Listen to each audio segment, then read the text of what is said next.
കഥയൊക്കെ കൊള്ളാം. പക്ഷെ നായക കഥാപാത്രത്തിനൊരു വ്യത്യസ്തതയില്ലല്ലോ. വില്ലൻ കൊള്ളാം, ഒരു വ്യത്യസ്തതയൊക്കെ ഉണ്ട്. ആ ഒരു ക്യാരക്ടർ ഞാൻ ചെയ്യാം. मेरा कैरेक्टर का नाम रुद्रा नहीं, राज और राहुल. एक और इस मूवी में सल्लू भाई का सिर्फ एक कैमियो रोल.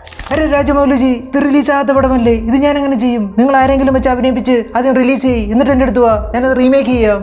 ഡാർലിംഗ്, എനിക്ക് ഈ പടം ചെയ്യാൻ പറ്റുമെന്ന് തോന്നുന്നില്ല. കാര്യം എനിക്ക് സലാർ 2ഉം കൽക്കി 2ഉം സ്പിരിറ്റൊക്കെ ചെയ്യാറുണ്ട്. അല്ലാതെ അണ്ണൻ്റെ കൂടെ വന്നാൽ എൻ്റെ 5-6 വർഷം വീണ്ടും പോകും. നല്ല പേടിയുള്ളതുകൊണ്ടൊന്നുമല്ല. അണ്ണനാണല്ലോ എന്നെ പാനിൻ്റെ സൂപ്പർ സ്റ്റാർ ആക്കിയത്. അണ്ണനൊരു കാര്യം ചെയ്യും, എന്നെപ്പോലെ നമ്മുടെ മഹേഷ് ബാബുവിനെ പാനിൻ്റെ സൂപ്പർ സ്റ്റാർ ആക്കി. എങ്ങനെയുണ്ട്? കഥ എനിക്ക് ഇഷ്ടപ്പെടുത്താണ്, നല്ല കിടിലൻ കഥയാണ്. പക്ഷേ എനിക്ക് പടം ചെയ്യാൻ പറ്റുമെന്ന് തോന്നുന്നില്ല. കാര്യം ഞാൻ ഈ അടുത്തിടയ്ക്കായിട്ട് നല്ല പടങ്ങളൊന്നും അങ്ങനെ വ്യത്യസ്തമായ പടങ്ങളാണ് ചെയ്യുന്നത്. അതുകൊണ്ട് ഇത് ചെയ്യാൻ പറ്റുമെന്ന് തോന്നുന്നില്ല.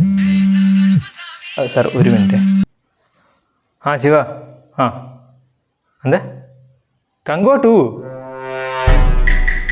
ഇത് സൂപ്പർ കഥയാണ് സാർ, നമുക്കത് ചെയ്യാം. പക്ഷേ സാറിന് അറിയാമല്ലോ, പുഷ്പ വെച്ച് ഞാൻ നാഷണൽ അവാർഡ് തൂക്കിയായിരുന്നു. അപ്പോൾ ഈ ഒരു പടത്തിൽ ഞാൻ അഭിനയിക്കുമ്പോൾ മിനിമം ഒരു ഓസ്കാറെങ്കിലും എനിക്ക് കിട്ടണം. അതുകൊണ്ട് ഞാൻ കൈ പൊക്കിയോ കാല് പൊക്കിയോ എങ്ങനെ വേണേലും അഭിനയിക്കാം. എൻ്റെ പൊന്നെ സാർ, എനിക്കിതിൽ അഭിനയിക്കാൻ പറ്റില്ല. ഒന്നാമത് തന്നെ നാട്ടുകാർ ഓരോന്നൊക്കെ പറഞ്ഞുണ്ടാക്കുന്നുണ്ട്. ഞാനിനി ഈ പടത്തിൽ അഭിനയിച്ച നാട്ടുകാർ പറയും ഇതൊരു പ്രൊപ്പഗണ്ട പടമാണെന്ന്.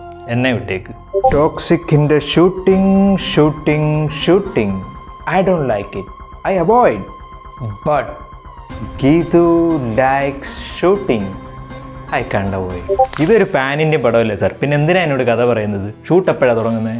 എന്താ മോനെ, കഥ കൊള്ളാവുന്നൊരു ചോദ്യം. നല്ല കഥയല്ലേ? എന്നാലും ആൻ്റണിയോടൊന്ന് ചോദിച്ചേക്ക്. ഓക്കെ ആണെങ്കിൽ ഞാൻ വന്ന് അഭിനയിക്കാം. മിസ്റ്റർ രാജമൗലി, இந்த കഥയിലെ നായകൻ മട്ടുമല്ല, വില്ലനും ഹീറോയിനും എല്ലാ ക്യാരക്ടേഴ്സുമേ ഞാനേ പണ്ടേ. ശൂലവും പിടിച്ച് കാളയുടെ പുറത്തൊക്കെ ഇരുന്നോളാം. പക്ഷേ ആ സമയത്ത് ഏത് എക്സ്പ്രഷൻ ഇടണം, ഞാൻ എങ്ങനെ അഭിനയിക്കണം, അതൊന്നും താൻ എന്നെ പഠിപ്പിക്കണ്ട. നൻപ இந்த മൂവിയുടെ റിലീസ് പ്ലാൻ അപ്പോൾ 2027 എന്നാലും മുടിയാതെ 2026 வந்து തമിഴ്നാടോടെ CM. അതാ എന്നോട് പ്ലാൻ. ഈ സിനിമയുടെ കഥ ഇങ്ങനെയായിരുന്നെങ്കിൽ ഞാനൊരു കൈ നോക്കിയേനെ. രുദ്രയ്ക്ക് മന്ദാകിനി ഇഷ്ടം, മന്ദാകിനിക്ക് പക്ഷേ കുംഭയാണ് ഇഷ്ടം. ഇതറിഞ്ഞിട്ടും രുദ്ര മന്ദാകിനി കല്യാണം കഴിക്കുന്നു. പക്ഷേ മന്ദാകിനിക്കും കുംഭയ്ക്കും ഒരു കുട്ടി ഉണ്ടാകുന്നു. ഈ കുട്ടിയെ സ്വന്തം കുട്ടിയായിട്ട് പക്ഷേ രുദ്ര വളർത്തുന്നു. അതല്ലെങ്കിൽ കുംഭയുടെയും രുദ്രയുടെയും ഫോണുകൾ അങ്ങോട്ടും ഇങ്ങോട്ടും മാറുന്ന കേട്ടോ, ആൻസർ ഷീറ്റുകൾ അങ്ങോട്ടും ഇങ്ങോട്ടും മാറുന്ന കേട്ടോ. അങ്ങനെ എന്തെങ്കിലും ക്രിയേറ്റീവായിട്ട് ചെയ്താലല്ലേ എനിക്ക് ചെയ്യാൻ പറ്റൂ. ഇതെനിക്ക് പറ്റൂല. നന്ദീശിനെ പുറത്ത് ഞാൻ ചൂലം പിടിച്ച് വരുന്ന സീനുണ്ടോ? ഞാൻ ഈ പടം ചെയ്യാം. മ്യൂസിക് ഡയറക്ടർ വരൂ. കീരവാണിയാ? യെസ് തമൻ. ഇതൊരു ടൈം ട്രാവൽ ആണെന്നാണോ നിങ്ങൾ പറയുന്നേ?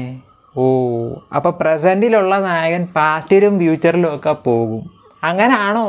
എന്തേലും ഒന്ന് പറ. അപ്പോൾ പാസ്റ്റിലുള്ള നായകൻ പ്രസൻറ്റിൽ വരും, പ്രസൻറ്റിലുള്ള നായകൻ ഫ്യൂച്ചറിൽ പോകും, അങ്ങനെയൊക്കെയാണോ?